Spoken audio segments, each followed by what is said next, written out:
بسم اللہ الرحمن الرحیم۔ دوستو، امجد وڈیچ اپنے یوٹیوب چینل سے آپ سے مخاطب ہے۔ دوستو، بہت سے دوست ہیں جنہوں نے مجھے یہ کہا ہے کہ میں ٹھیک ہے پاکستانی سیاست کے اوپر بھی کہنے والے بہت سے ہیں کہ بات کروں، لیکن بہت سے ایسے بھی کہتے ہیں کہ ساتھ ساتھ ہمیں یہ بھی بتاتے جائیں کہ امریکہ میں کیا ہو رہا ہے کرونا کے اوپر۔ چونکہ میں اس وقت امریکہ میں ہوں، نیو یارک میں ہوں، تو میں آپ سے یہ بات تفصیل سے کرنا چاہتا ہوں۔ اس سے پہلے میں چاہتا ہوں کہ آپ جن لوگوں نے ابھی تک ہمارے چینل کو سبسکرائب نہیں کیا، وہ اس کو سبسکرائب کر لیں اور بیل کے بٹن کو بھی پش کر دیں۔ تو بات یہ ہے کہ ابھی آج تھوڑی دیر پہلے میری بات ہو رہی تھی پاکستان میں کاموں کی میں، ہمارے ایک دوست ہیں محمد زاہد صاحب، اور وہ ماشاءاللہ ایم ایس سی میتھمیٹکس ہیں۔ ان سے میری بات ہو رہی تھی تو کہتے ہیں کہ میں نے کہا جی کیا ہو رہا ہے؟ کہتے ہیں کہ ابھی مسجد سے نماز پڑھ کے آئے ہیں۔ تو میں نے کہا کہ کیا ہوا اس کا ڈسٹینس کا، اور جو 6 فٹ؟ انہوں نے کہا جی نہیں، وہ تو کندھے سے کندھا ملا کے، اور جس طریقے سے وہ ہوتا ہے ہم تو اس طریقے سے نماز پڑھ کے آئے ہیں۔ تو میں نے کہا جی ابھی کیا کر رہے ہیں؟ کہتے ہیں یہ بیٹھے ہیں باہر، بیٹھے ہیں چوک میں، شاپس تو بند ہیں، بازار بند ہے، تو ہم بیٹھ کے یہاں پہ گپیں لگا رہے ہیں اور چائے مل جل کے پیے۔ میں نے کہا جی خدا کا خوف کریں، وہ تو پوری دنیا تو کچھ اور بات کر رہی ہے اور آپ لوگ یہ کیا کہتے نہیں؟ وہ تھا پہلے ہفتہ 10 دن 15 دن خوف تھا، اب سارے لوگ جو ہے وہ باہر نکل رہے ہیں، اس طرح ایکٹیویٹی شروع ہو گئی ہے، تو ہم بھی وہ خوف۔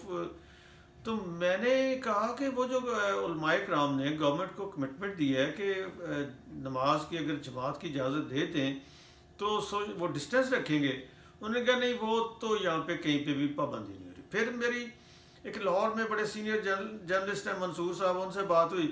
انہوں نے کہا جی دیکھیں یہاں تو بات یہ ہو رہی ہے کہ ہر کوئی ایک دوسرے سے پوچھتا ہے بھی آپ کا کوئی بندہ کسی جگہ افیکٹ ہوا ہے کرونا سے، ہمیں تو کوئی نظر نہیں آتا، یہ تو ساری سازش ہو رہی ہے انٹرنیشنل، اور یہ تو بس یہ جان بوجھ کے، کوئی کہتا ہے یہ عمران گورنمنٹ جو ہے یہ جان بوجھ کے فگر جو ہے اس طرح بڑھا چڑھا کے دے رہے ہیں، اور یہ انٹرنیشنل جو قرضے ہیں ان کو یہ ری شیڈول کرانا چاہتے ہیں، اور یہ کرنا چاہتے ہیں اور وہ کرنا چاہتے ہیں اور معاف کروانا چاہتے ہیں۔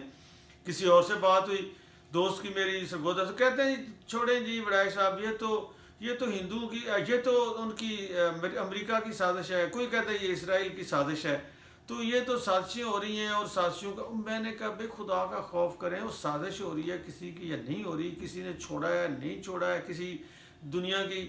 وہ ایک پاکستانی ڈاکٹر ہیں، امریکہ کے ٹاپ 50 ڈاکٹرز میں سے ایک ہے، ان کی ایک ویڈیو وائرل ہوئی ہے جس میں وہ کہتے ہیں یہ فلاں مین میڈ ہے، کسی لیب میں بنایا گیا ہے، کسی یونیورسٹی میں بنایا گیا۔ اب تو ایک دنیا کی بہت بڑی حقیقت ہے کہ یہ جو کرونا وائرس ہے اس نے پوری دنیا کو اپنے گھروں میں بٹھا دیا ہے۔ تو آپ یہ سازش ہو کسی کی یا نہ ہو، کسی نے بنایا ہو یا نہ بنایا ہو، چین نے کیا کیا، اسرائیل، برطانیہ، امریکہ، وہ ہم ملبے ڈال کے ادھر ادھر، تو پھر بھائی بچنا کیسے؟ آپ کا ایشو یہ نہیں ہے کہ یہ کیا کس نے، یہ کیسے ہوا ہے، یہ قدرتی ہے یا بنایا گیا ہے یا کیسے سپریڈ، بھائی یہ ایشو نہیں ہے آپ کا ایشو یہ اس وقت یہ ہے کہ آپ نے اس سے بچنا کیسے ہے۔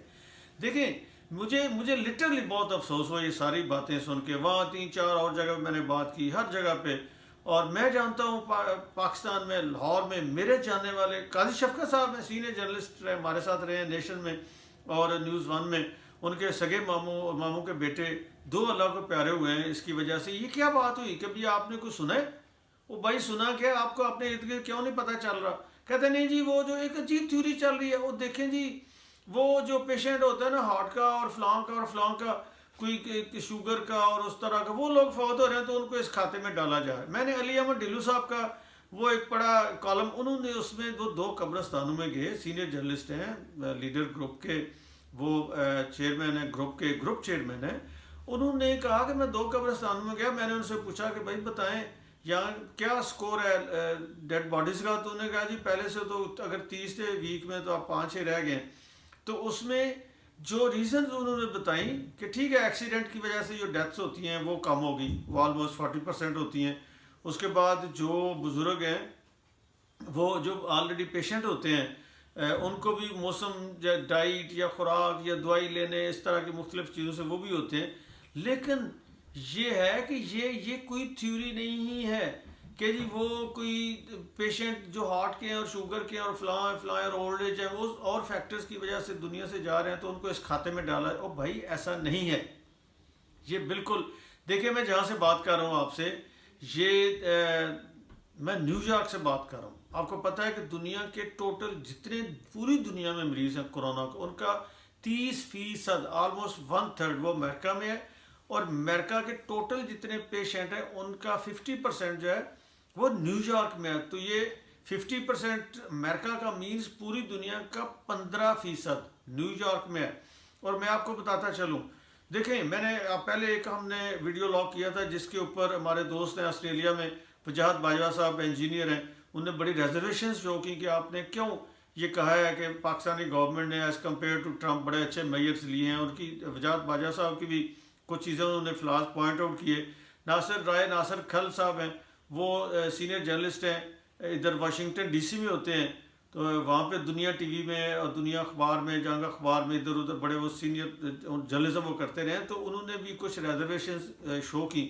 لیکن ساتھ ہی بہت سے جو پاکستانیز ہیں انہوں نے اس چیز پہ بھی بڑی ریزرویشن شو کی ہے گورنمنٹ کے اوپر، پاکستانی گورنمنٹ کے اوپر. وہ بڑے ناراض ہیں اس وقت، اور وہ کہتے ہیں کہ ہم جب یہاں پہ اس خوف میں ہیں کہ پتہ نہیں کیا ہونا ہے، تو ہم سے اپیلیں کی جا رہی ہیں کہ جب آپ فنڈ دیں، فنڈ ریزنگ میں آپ حصہ لیں، پہلے آپ ہم سے اظہار یکجہتی تو کریں، کوئی دو ہمدردی کے بول تو بولیں. یہاں پہ میں آپ کو بتاؤں کہ 200 سے زیادہ پاکستانی صرف نیو یارک میں اس کرونا کی وجہ سے اللہ کو پیارے ہو گئے ہیں، اور وہ شہید کہنا چاہیے، شہید ہو گئے. اور یہاں پہ یہ مسئلہ بن گیا ہے کمیونٹی میں کہ بھی ان لوگوں کی ڈیڈ باڈیز کو کس طریقے سے دفن کرنا ہے، کہاں پہ دفن کرنا ہے. قبرستانوں میں اتنی جو ریزرو جگہ ہے مسلمانوں کے لیے وہ نہیں، اور 200 صرف پاکستانی، باقی جو عرب اوریجن کے ہیں، ایران اوریجن اور دنیا کے جو خطوں کے مسلمان ہیں، میں ان کی بات صرف پاکستانی اوریجن کے 200 سے زیادہ لوگ یہاں پہ ہمارے جاننے والے کئی لوگ ہیں، وہ اللہ کو پیارے ہوئے ہیں.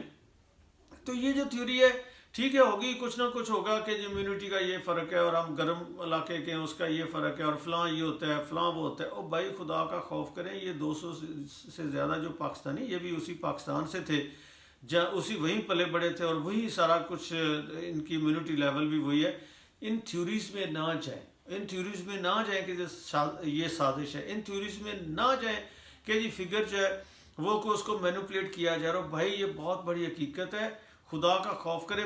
میری تو بڑی ریزرویشن ہے کہ ابھی یہاں پہ جمشید ساجد صاحب ہیں جو پاکستانی امریکن، وہ کہتے ہیں کہ یہ تو گورنمنٹ نے نرسریز کھول دی ہیں، یہ تو انہوں نے الاؤ کر دیا ہے اس طریقے سے. جب نبی پاک صلی اللہ علیہ وسلم نے ڈسٹینس رکھا، جب حضرت عمر رضی اللہ تعالیٰ عنہ جو دوسرے خلیفہ تھے انہوں نے ڈسٹینس رکھا وبا سے، تو اسلام کی اسپرٹ یہ ہے کہ اسپرٹ آپ ڈسٹینس رکھیں. تو آپ کیوں اس طریقے سے انٹرپریٹیشن، ابھی بھی اس وقت بھی سعودی عرب جہاں پہ حرمین شریفین ہے وہاں پہ جو علماء کرام ہیں ان کے فتاویٰ یہ، اور وہاں پہ ڈسٹینس رکھا جا رہا ہے. ایران میں اب مجبور ہو گئے ڈسٹینس رکھ رہے ہیں. ساری دنیا یہاں پوری یورپ میں اور امریکہ میں جتنی مساجد ہیں وہ سب جو ہے اس وقت وہی کر رہے ہیں، فالو کر رہے ہیں اپنی اپنی گورنمنٹس کو. بھئی آپ پاکستان میں گورنمنٹ کو کیوں فالو نہیں کرتے، اور جو گورنمنٹ ہے وہ کیوں اور چکروں میں پڑ گئی ہے، وہ کیوں اس چیز پہ نہیں اس کو سمجھ آئی کہ بھائی دنیا میں اس سے بچنے کا صرف اور صرف اور صرف ایک ہی طریقہ ہے کہ آپ سوشل ڈسٹینس مینٹین کریں.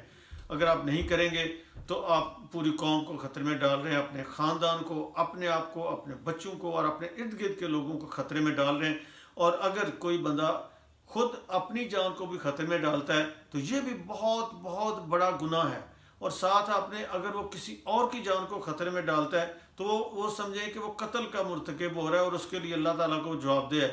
میں تو یہ کہتا ہوں کہ بھئی یہ جو لوگ باتیں کر رہے ہیں اور جن کے پریشر میں آ کے گورنمنٹ جو ہے وہ اس طرح کے میئرز لے رہی ہے اور لوگوں کو الاؤ کر رہی ہے کہ وہ جہاں کے تو اکٹھے ہو رہے ہیں، پھر یہ رکھنا چاہیے کہ جن کی تجویز پہ یہ ہو رہا ہے اگر کوئی افیکٹ ہوتا ہے تو پھر قتل کا پرچہ ان پہ ہونا چاہیے. یہ اس طرح کا رکھیں، پھر ان کو کہیں ٹھیک ہے آپ آتے ہیں تو یہ ہم الاؤ کر دیتے ہیں آپ کے کہنے پہ. تو میں جو پوائنٹ جو میں بات کرنا چاہ رہا ہوں وہ یہ ہے کہ آپ صبر کریں، آپ یہ نہ کریں کہ اس طریقے سے سچویشن کریٹ کریں کہ پورے معاشرے کے لیے خطرے کا باعث بنے. زندگی ہوگی تو اس کے بعد سارے معاملات چلتے رہیں گے. اس لیے خدا کا خوف کریں، خدا کے لیے ان چیزوں کو کیجول نہ لیں، لاپرواہی نہ کریں، ان باتوں میں نہ پڑیں کہ فلاں کی سازش ہے فلاں کی سازش ہے. یہ بالکل جو کچھ بھی ہے، پہلے ایشو یہ ہے کہ اس سے بچنا کیسے، آپ نے اپنے اور آپ کو اپنے خاندان کو اس سے بچانا کیسے ہے۔ اگر بچیں گے آگے جو ہے وہ ساری زندگی کا معاملہ چلیں گے۔ دیکھیں جب تک کسی یہ جو ٹیررزم کا پاکستان میں ایشو بنا تھا، اس پہ بھی ہم ڈیویٹ کرتے رہے، ہمارے علماء کرام، ہماری سیاسی لیڈرشپ نون لیگ کی، عمران خان صاحب بھی اس وقت وہ قوم کو کنفیوز کرتے رہے، جس کی وجہ سے قوم یکسو نہیں ہوئی اور ہم اس کو کنفرنٹ نہیں کر سکے، اور جس میں ہزارہ جانیں چلی گئیں۔ الٹیمیٹلی جب ریاست نے کنفرنٹ کیا، پوری قوم یکسو ہوئی اے پی ایس کے واقعے کے بعد خاص طور پہ، تو پھر آپ نے دیکھا کہ پاکستان کس طریقے سے کامیاب ہوا اس کو ٹیررزم کو کنٹرول کرنے میں۔ تو یہ جو ایشو ہے اس کے پہ بھی آپ کنفیوز نہ کریں، آپ اپنے فتوے لے کے مارکیٹ میں نہ آئیں، خدا کا خوف کریں اور اس میں لوگوں کو یکسو ہونے دیں۔ گورنمنٹ کو بھی چاہیے کہ اس پہ وہ سٹینڈ لے اور بڑی جرت کے ساتھ اس چیز کو، جیسے چائنا سے جو پاکستانی اسٹوڈنٹس ہیں ان کو ایشو کے اوپر لیا تھا، تو اب ہر کوئی تعریف کر رہا ہے۔ تو یہ اگر آپ لیں گے سٹینڈ اور میئرز لیں گے تو پھر آپ بچیں گے، ورنہ خدا کا خوف کریں، اس طرح کے لوگوں کو خطرے میں نہ ڈالیں۔